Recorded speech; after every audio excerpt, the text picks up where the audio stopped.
का सामान। भाई अमरनाथ, तुम फौरन मधु की शादी विजय से कर दो। हम दोनों डैड की जिंदगी का आखिरी मुकाम नहीं है। हम राजा के लिए कोई दूसरी बहू ढूंढ लेंगे, लेकिन तुम्हारी बेटी के लिए विजय से अच्छा कोई दुल्हा हो ही नहीं सकता।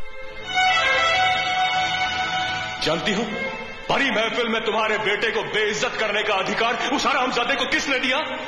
Mister C.K. ओबेरॉय ने। आज का दिन मेरी जिंदगी का सबसे खूबसूरत दिन है।